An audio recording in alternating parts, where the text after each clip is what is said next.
Mundurnya Erlangga Hartarto dari kursi Ketua Umum Partai Golkar mengejutkan banyak pihak. Tak ada angin, tidak ada hujan, Erlangga mendadak mengumumkan pengunduran dirinya. Spekulasi pun menguak lewat sejumlah pengamat. Ada yang menyebut janggal, ada yang bilang keputusan mundur dipengaruhi faktor kekuasaan. Tapi lebih jelasnya kita akan perbincangkan bersama dengan Wakil Ketua Umum Partai Golkar. Sudah ada Bang Ahmad Doli Kurnia. Selamat pagi, Assalamualaikum Bung Doli. Waalaikumsalam warahmatullahi wabarakatuh. Selamat pagi. Ya, kemudian juga ada Koordinator Juru Bicara Partai Demokrat, ada Bung Herzaki Mahendra Putra. Selamat pagi, Assalamualaikum Bung Zaki. Waalaikumsalam warahmatullahi wabarakatuh, Mbak Disti, Mas Umam, dan Bang Doli. Oke, kemudian sudah hadir ke studio ada pengamat politik dari Universitas Paramadina. Sudah ada Mas Ahmad Khairul Umam. Selamat pagi, Assalamualaikum Mas Umam. Pagi Mbak Disti, Bang Doli, Mas Zaki. Kita semua terkejut ya, bukan lagi terkejut pakai J, tapi terkejut begitu ya. Karena memang ini efeknya efek kejut sekali loh Bung Doli.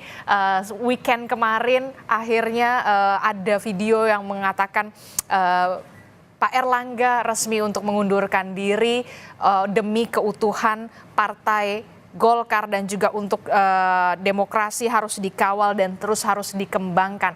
Jadi selanjutnya langkah apa yang akan dilakukan oleh Partai Golkar, rapat pleno dan munaslup akan diselenggarakan? Iya, dengan mundurnya Pak Erlangga Hartarto sebagai Ketua Umum ya, itu sebenarnya memenuhi syarat untuk segera dicari Ketua Umum yang baru melalui musyawarah nasional luar biasa. Jadi dalam anggaran dasar rumah tangga kami itu dijelaskan apabila munas luar biasa itu bisa diselenggarakan ya. Memang ada peraturan usulan dari 2/3 dari DPD provinsi, tetapi juga ada syarat-syarat yang memenuhi syaratnya itu misalnya apabila Ketua Umum itu berhalangan tetap ya. Kemudian yang kedua terkena masalah hukum, yang ketiga mengundurkan diri. Nah ini kan Pak Erlangga sudah mengundurkan diri, jadi secara otomatis memang harus dilaksanakan musyawarah luar biasa untuk mencari ketua umum atau memilih ketua umum yang baru secara definitif. Nah sebelum ke sana memang ada mekanisme organisasi yang harus dilalui ya. Surat yang disampaikan oleh Pak Erlangga itu ke DPP harus dilegitimasi oleh institusi yang disebut sebagai rapat pleno. Nah rencananya mungkin besok kita akan melaksanakan rapat pleno itu untuk kemudian melegitimasi ya, menerima surat pengunduran diri Pak Erlangga Hartarto sebagai Ketua Umum, dan kemudian untuk melaksanakan musyawarah nasional luar biasa itu kita harus memilih pelaksana tugas Ketua Umum yang besok akan dibicarakan dalam rapat pleno itu, siapa yang akan nanti dimusyawarahkan untuk menjadi PLT Ketua Umum. Ada selentingan ada nama Pak Agus Gumiwang Kartasasmita, benarkah demikian? Iya, saya kira kalau di dalam peraturan organisasi kita, semua pengurus itu dimungkinkan untuk menjadi pelaksana tugas ya, Ketua Umum. Nah, terutama para wakil ketua umum, kita punya wakil ketua umum ada 11 ya. Nah, saya kira memang besok kita akan mendorong supaya terjadi musyawarah mufakat saja ya.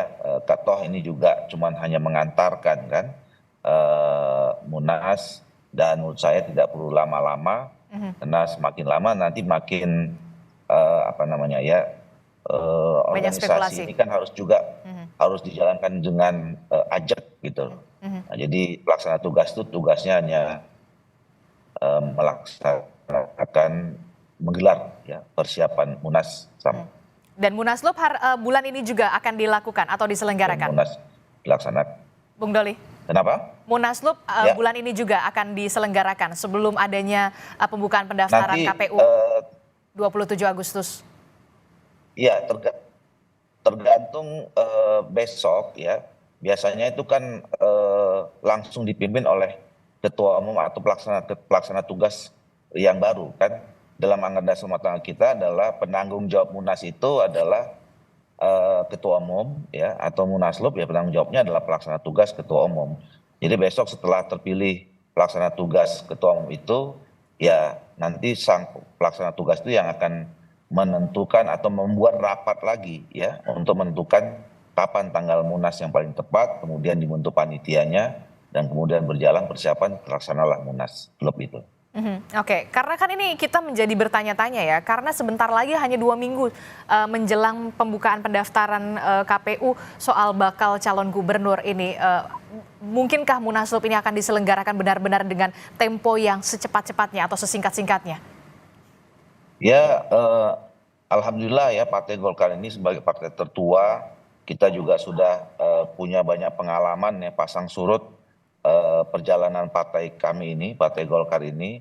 Ya mudah-mudahan insya Allah selama ini menurut pengalaman ya kalau misalnya ada terjadi kejadian-kejadian yang luar biasa seperti ini kita bisa mengatasinya ya. Bayangkan saja 2014, 2019 kami waktu itu melaksanakan 3 kali Munas ya dalam satu periode, tapi alhamdulillah kita bisa survive, bisa kita jalan, melaksanakan roda organisasi dan menghadapi event-event politik. Oke. Ya, sehingga sampai hari ini alhamdulillah 2024 kita masih diberi kepercayaan oleh rakyat dan ya mengantarkan Pak Prabowo dan Pak Gibran jadi presiden wakil presiden terpilih, dan alhamdulillah Golkar juga mendapatkan suara tambahan signifikan secara nasional ya, 17 kursi. Oke, Partai Golkar tadi betul Anda sebutkan memang partai tertua begitu, bahkan partai yang berpengalaman, akarnya sudah sangat kuat begitu ya dibanding bersanding dengan PDI Perjuangan dan juga Partai Persatuan Pembangunan. Nah, yang kemudian dicermati adalah pernyataan Pak Erlangga soal pengunduran dirinya adalah untuk menjaga keutuhan Partai Golkar. Apa yang bisa Anda jawab di sini, Bung Doli? Ya, ini sangat personal ya, sangat pribadi Pak Erlangga gitu. Kami pun juga tidak bisa berspekulasi atau menggali lebih jauh apa alasan pertimbangan gitu. Selain apa yang disampaikan Pak Erlangga pada saat pernyataan sikapnya itu ya, menyampaikan dalam bentuk video dan dirilis gitu. Nah, kalau kita lihat dalam pernyataan itu kan Pak Erlangga menyampaikan bahwa ini semua demi keutuhan ya, keutuhan Partai Golkar termasuk di dalam melancarkan, menjaga ya proses masa transisi pemerintahan ini gitu. Jadi saya kira kalau apa yang disampaikan kepada kami ya beberapa orang sebelum beliau menyampaikan statement itu ya ini memang untuk kebaikan ya, kebaikan Pak Erlangga sendiri secara pribadi, kebaikan keluarga beliau, kebaikan buat Partai Golkar dan kebaikan untuk bangsa dan negara. Demi kebaikan beliau, Pak Erlangga, kemudian keluarga dan juga Partai Golkar. Kalau ada spekulasi, ada faktor eksternal, intervensi dari eksternal, jawaban Anda? Saya tentu yang paling tahu kalau ada itu Pak Erlangga sendiri. Tapi kami juga tidak berani ya mengandai-andai gitu. Karena saya selalu apa yang saya sampaikan, apa yang saya lihat, apa yang saya dengar gitu. Dan Pak Erlangga menyampaikan kemarin ini memang lebih pertimbangannya sangat pribadi dan tentu kita harus hormati itu.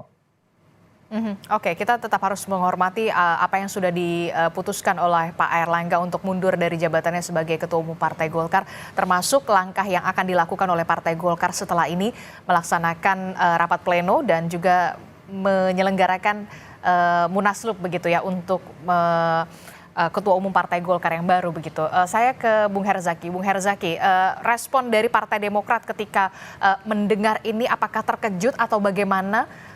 Bagaimana nasib Kim Plus nantinya ke depannya seperti apa? Gak usah Kim Plus dulu deh, Kim dulu deh. Adakah pembicaraan soal itu? Ya, terima kasih ya. Pertama yang pasti kalau Demokrat kami menghormati keputusan politik pribadi dari Pak Erlangga ini gitu. Bagaimanapun beliau adalah tokoh yang sangat baik, politisi besar ya, tokoh nasional, tentunya dalam setiap mengambil keputusan sudah berdasarkan pertimbangan matang, dan ini juga tentunya memang keputusan pribadi beliau ya. Yang bisa kami lakukan tentu sebagai partai sahabat adalah menghormati keputusan beliau, itu pertama. Yang kedua, kami juga menghormati betul proses dan mekanisme politik yang sedang berlangsung di Golkar. pasca pengunduran diri Pak Erlangga, tentunya teman-teman Golkar punya mekanisme nih di internal gitu. Ya, bagaimanapun Golkar ini adalah partai besar, ya, saudara tua tadi sudah disampaikan oleh Bang Doli, apapun situasi di Golkar ini sudah ada mekanismenya. Nah, sudah ada mekanisme internal untuk mengisi kekosongan kepemimpinan di Partai Golkar. Kami tentu sangat menghormati dan menghargai kemandirian dan independensi dari setiap partai. Jadi kalau kami melihatnya seperti itu gitu Mbak, tidak lebih, tidak kurang. Kami menghormati keputusan politik Pak Erlangga, kami menghormati proses dan mekanisme politik yang saat ini sedang berlangsung di Partai Golkar. Dan kami meyakini ya, bagaimanapun siapapun pemimpin Golkar ke depannya, komunikasi, koordinasi yang selama ini berjalan dengan baik ya, dengan Pak Erlangga, dengan teman-teman Golkar, itu akan bisa terus berlanjut. Karena tadi Mbak, kata kuncinya, satu adalah setiap partai punya independensi, kemandirian masing-masing. Lalu apalagi nih Golkar adalah partai besar, saudara tua kami nih Mbak. Kami banyak belajar nih dari teman-teman Golkar bagaimana punya mekanisme organisasi yang sangat-sangat solid dan sangat-sangat mapan gitu. Oke, Partai Demokrat menghormati keputusan politik dari Pak Erlangga untuk mundur dari Ketua Umum Partai Golkar. Tapi begini, Partai Demokrat dan juga partai di dalam Koalisi Indonesia Maju, apakah sudah ada komunikasi bersama dengan Partai Golkar soal mundurnya Erlangga Hartarto ini? Ya, ini kan pagi ini nih, pada waktu yang sama dengan kita melakukan talk show ini, Ketua Umum kami, Mas Ahaye, sedang duduk bareng juga nih dengan Pak Erlangga di sidang kabinet di IKN gitu ya. Nanti kita tunggu saja habis diskusi, mungkin di sela-sela rapat kabinet ada obrolan santai antara beliau-beliau, ya kita tunggu ya, karena bagaimanapun informasi ini juga didapat Ketua Umum kami kan ketika dalam perjalanan menuju ke IKN gitu Pak. Oke, iya betul sekali. Memang karena memang ini rapat perdana ya, rapat paripurna perdana di IKN. Di sana juga ada Mas Ahaye, kemudian juga ada Pak Erlangga untuk pertama kalinya hanya menyandang sebagai Menko bidang perekonomian tanpa embel-embel Ketua Umum Partai Golkar. Apakah nanti juga akan ada pembicaraan atau pertemuan lanjutan untuk membahas soal mundurnya Erlangga ini, terutama untuk bagaimana kesulitan Kim ke depannya, apalagi ini menjelang pilkada juga, apakah nanti akan ada perubahan-perubahan dan dinamika-dinamikanya, Bung Herzaki? Ya gini Mbak, lagi-lagi setiap dari kami ya, kalau di Kim ini saling menghormati satu sama lain. Kami punya kemandirian ya, punya independensi dalam bagaimana mengelola partai masing-masing gitu. Dan kami saling menghormati itu.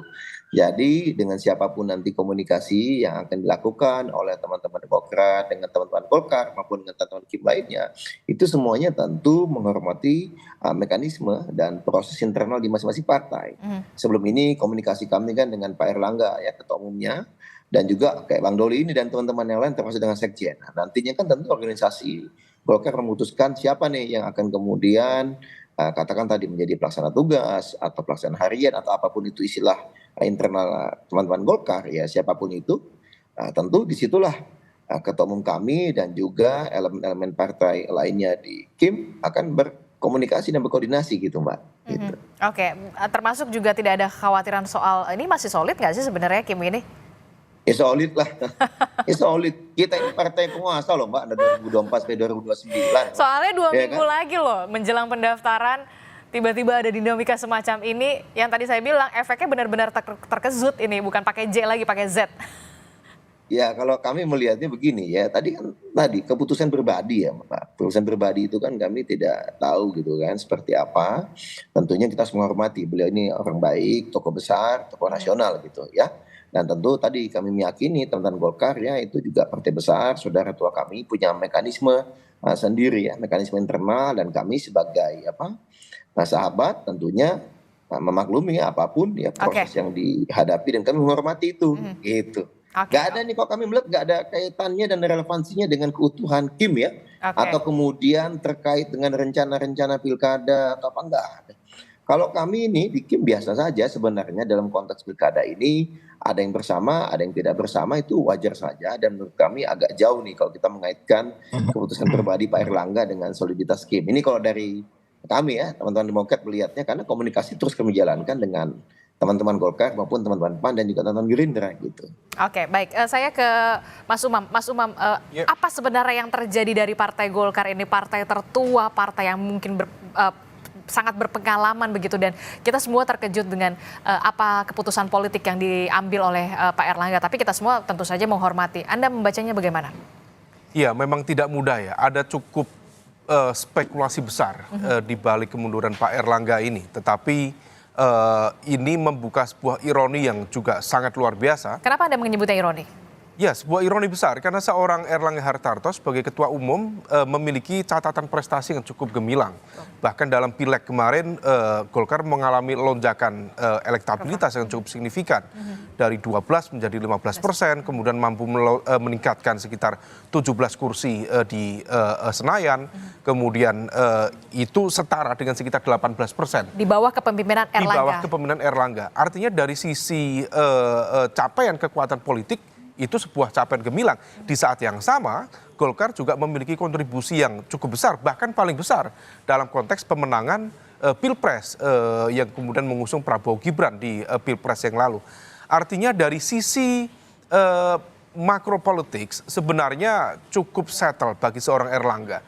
Maka kalau misal kemudian sekarang dia mengundurkan diri, maka patut diduga ada kekuatan besar yang mencoba untuk mengintervensi yang menjadi otoritas kekuasaan beliau sebagai ketua umum Partai Golkar. Siapa kekuatan besar itu? Ini yang kemudian menjadi sebuah misteri. Siapa, kepentingannya apa, agendanya apa, dan saya pikir tidak akan lama lagi kita bisa membaca peta itu. Tetapi secara umum, kita tahu bahwa Golkar adalah sebuah rumah besar. Ada cukup banyak faksi-faksi kekuatan di dalam Golkar. Tampaknya kalau misal kita sederhanakan, dari sekian banyak faksi-faksi kekuatan itu, ada satu kekuatan yang mencoba untuk mempertahankan political sovereignty, kedaulatan politik internal partai dalam mengambil keputusan, kebijakan, baik yang sifatnya teknis maupun strategis di dalam konteks kepartaian. Tetapi ada juga barangkali sejumlah kekuatan lain yang mencoba bersimbiosis dengan kekuatan eksternal lainnya yang mencoba untuk mempengaruhi, mengontrol atau mengendalikan keputusan-keputusan strategis dari internal Partai Golkar. Nah, ini yang kemudian berkontestasi satu sama lain, sehingga kemudian mundurnya Pak Erlangga tidak bisa kita maknai sebagai sebuah fenomena hasil kontemplasi personal yang kemudian tiba-tiba mundur. Tentu tidak, ini ada kontestasi yang luar biasa, tetapi karena kematangan Golkar, kontestasi itu tidak terlihat di depan publik. Tidak kemudian dalam skala konflik yang kemudian saling menyerang satu sama lain, tetapi friksi-friksi itu terjadi. Dan kemudian apa yang kemudian kemarin disampaikan oleh Pak Erlangga, ada pesan yang hari ini dijadikan sebagai headline dari koran Kompas, demokrasi harus dikawal. Ini bukan semata-mata statement lipstick, tetapi betul-betul kemudian memiliki makna yang cukup mendalam, di mana ada sepertinya, kalau misal saya maknakan, Pak Erlangga memberikan pesan bahwa ada sistem atau mekanisme atau nilai demokrasi yang tampaknya perlu dievaluasi dan juga tampaknya perlu dikontekstualisasikan lebih clear di dalam konteks kepartaian. Nah, apa yang kemudian harus dikawal, ini yang kemudian terkait dengan kedaulatan partai. Nah, oleh karena itu apa yang terjadi di Golkar saat ini, tentu ada sejumlah informasi spekulatif dan rasa-rasanya menjadi agak kurang tepat untuk disampaikan. Barangkali Mas Doli yang bisa menyampaikan. Tetapi kalau misal secara general, tampaknya kita bisa memaknai ada kekuatan besar, the invisible hand, yang mencoba untuk mempengaruhi, mengontrol dari kedaulatan partai internal Golkar, bahkan barangkali dengan cara-cara yang di luar mainstream, sehingga kemudian menghadirkan tekanan yang luar biasa bagi seorang Pak Erlangga Hartarto, memiliki legitimasi yang kuat, memiliki capaian dan prestasi yang kuat, tetapi kemudian harus mengundurkan diri dari posisi ketua umum yang sebenarnya sangat legitimate dan juga kredibel. Anda melihat ini baru permulaan awal dari kekuatan besar tanda kutip dan invisible hands yang mencoba untuk kedaulatan Partai Golkar. Apakah nanti akan ada dinamika yang lebih mendalam lagi dan juga efek kejut lagi yang nanti akan terjadi dalam Partai Golkar? Jangan dijawab dulu Mas Umam, kita akan jeda dulu, usai jeda kita akan kembali lagi di Sapa Indonesia Pagi. Kita masih membahas soal dibalik mundurnya sosok Erlangga Hartarto dari Ketua Umum Partai Golkar. Ada apa sebenarnya? Masih bersama saya di studio ada analis politik dari Universitas Paramadina, Mas Umam. Kemudian dari Partai Golkar ada Bung Doli. Kemudian dari Partai Demokrat ada Bung Herzaki. Melanjutkan pertanyaan saya tadi, Mas Umam. Spekulasi di sini ada dugaan kekuatan besar dan invisible hands. Apakah ini baru permulaan awal untuk efek kejut di awal?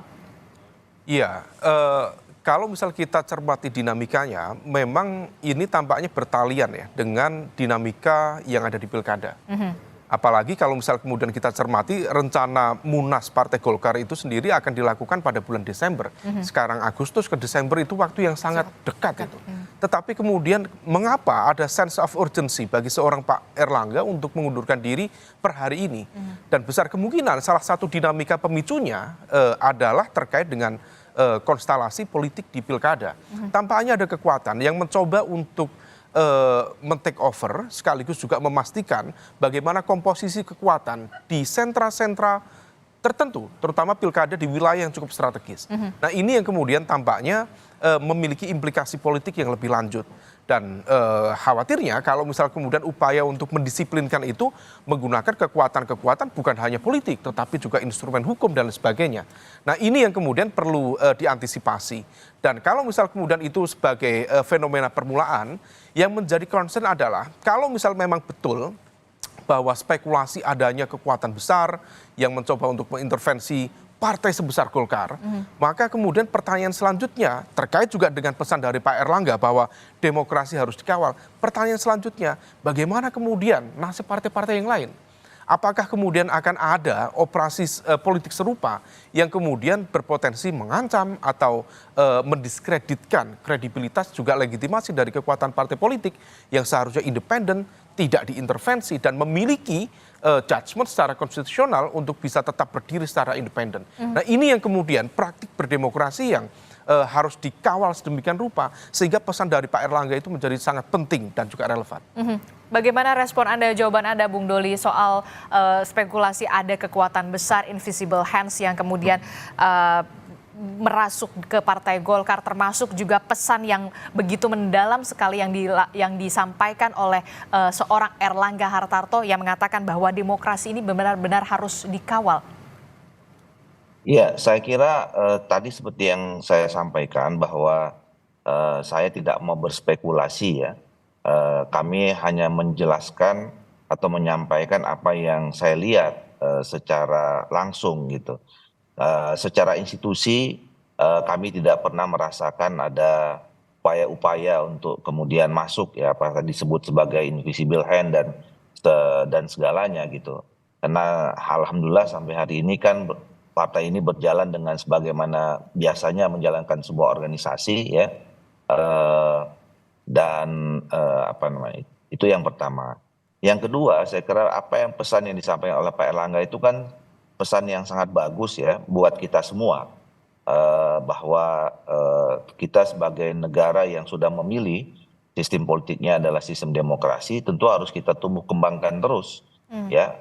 Jadi apa yang juga selama ini sudah dilakukan oleh Pak Erlangga terlibat dalam dunia perpolitikan sebagai pimpinan partai politik yang ada partai politik itu adalah bagian dari atau pilar dari demokrasi. Tentu harus pesan itu apa namanya menjadi catatan penting buat kami ya di Partai Golkar dan saya kira juga itu menjadi catatan penting buat bangsa dan negara kita bahwa kita terus harus merawat, menjaga, menumbuh kembangkan demokrasi yang sudah menjadi pilihan dalam sistem politik kita.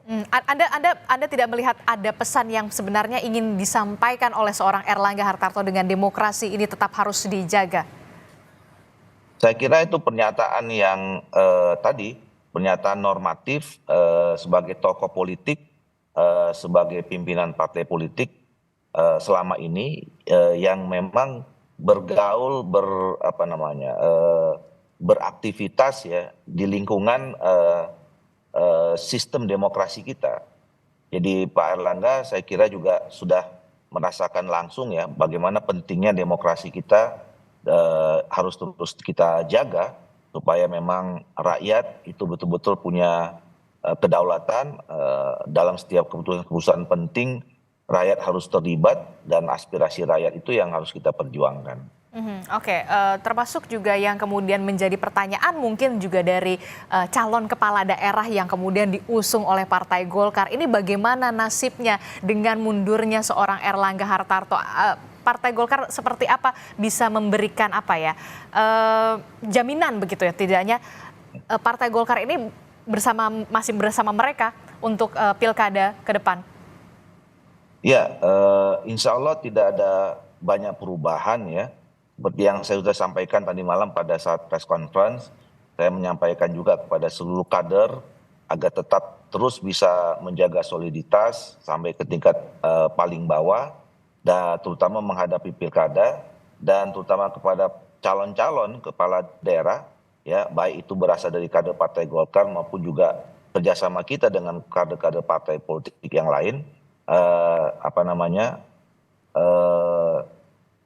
insya Allah ini tetap berjalan ya, karena kan apa yang sudah kami putuskan kemarin ya, misalnya ada 22 calon gubernur dan wakil gubernur, kemudian ada 321 calon kepala daerah di kabupaten dan kota ya, itu kan keputusan institusi ya, bukan keputusan individu, bukan keputusan Pak Erlangga sendiri, tapi itu sebuah keputusan Partai Golkar yang kalaupun kemudian institusi ketua umumnya berganti ya, kemudian keputusan institusi itu tidak mudah juga untuk dirubah. Karena keputusan yang sudah kami ambilkan prosesnya juga cukup panjang, hampir 2 tahun yang lalu kita sudah mulai berproses, dan keputusan itulah keputusan yang terbaik secara institusional.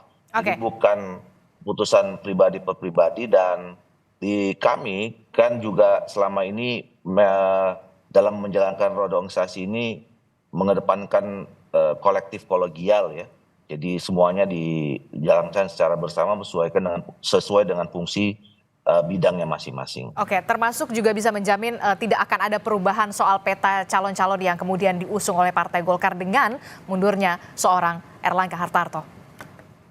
Iya, tadi juga saya kira menyambung apa yang disampaikan oleh Bung Herzaki ya, bahwa hubungan kami selama ini antar partai politik di Koalisi Indonesia Maju kan hubungan yang institusional ya, jadi kami tentu tidak akan merubah, insya Allah siapapun nanti yang menjadi pelaksana tugas atau kemudian nanti yang terpilih menjadi ketua definitif ya, insya Allah akan meneruskan apa yang menjadi kebijakan selama ini yang sudah dilakukan oleh Pak Erlangga Hartarto, terutama ya bahwa kita kan memang menjadi bagian Koalisi Indonesia Maju yang mengantarkan Pak Prabowo dan Pak Gibran dalam 5 tahun masa pemerintahan yang akan datang. Saya kira sikap itu tidak akan berubah. Oke, Mas Umam, sedikit saja, apa dampaknya terhadap KIM, Koalisi Indonesia Maju dengan mundurnya seorang sosok Erlangga Hartarto dari Ketua Umum Partai Golkar? Termasuk juga tadi Anda mengatakan terbuka kemungkinan operasi-operasi politik semacam ini masih bisa juga berdampak kepada parpol lain ya? Ya, kalau misal dampak terhadap KIM, tentu KIM menjadi sebuah entitas bersama ya. Tetapi kemudian di saat yang sama ketika bicara tentang soliditas, kemudian kebersamaan, tentu Golkar tetap akan stay di sana dan menjadi bagian dari kekuatan besar. Tetapi yang kemudian perlu diantisipasi adalah apakah dinamika ini akan berdampak terhadap rekomendasi-rekomendasi para cakada, baik di level provinsi, kabupaten, kota yang sudah diberikan terutama oleh Partai Golkar. Memang KIM sendiri tidak selalu utuh dalam kontestasi di tingkat daerah, tetapi bagi mereka yang memiliki rencana kerjasama dengan Golkar, tentu tidak sedikit ini yang agak terkejut ya, dan juga tentu agak khawatir kalau misal kemudian ada perubahan. Tadi Bang Doli menyampaikan tidak banyak perubahan. Dan itu adalah sebuah statement yang cukup menjadi sebuah indikasi tidak banyak, artinya akan ada sedikit banyak perubahan. Dan salah satu yang kemudian perlu diantisipasi adalah wilayah-wilayah yang cukup strategis dan juga melibatkan elemen kekuatan besar di dalam KIM itu sendiri. Salah satu yang kemudian perlu diantisipasi adalah Banten misalnya.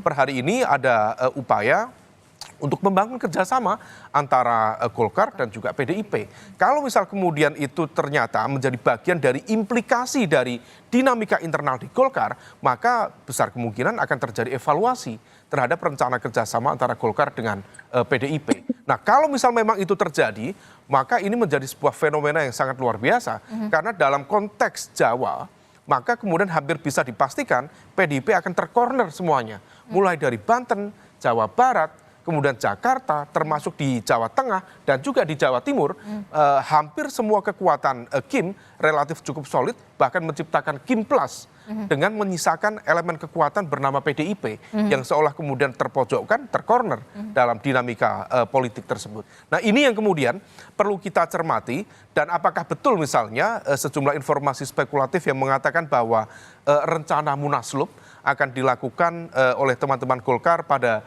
25 Agustus 2024 mendatang. Artinya akan ada jeda 2 hari dari penutupan pendaftaran di KPU dan juga KPUD. Apakah kemudian betul itu terjadi? Kalau misal itu terjadi, maka besar kemungkinan akan ada terjadi semacam political adjustment, proses penyesuaian, terutama terkait dengan dinamika politik pilkada, dan rekomendasi-rekomendasi yang sudah keluar bisa saja terevaluasi sebagai bagian dari implikasi dinamika internal Golkar. Bisa saja terevaluasi, Bung Doli, singkat saja.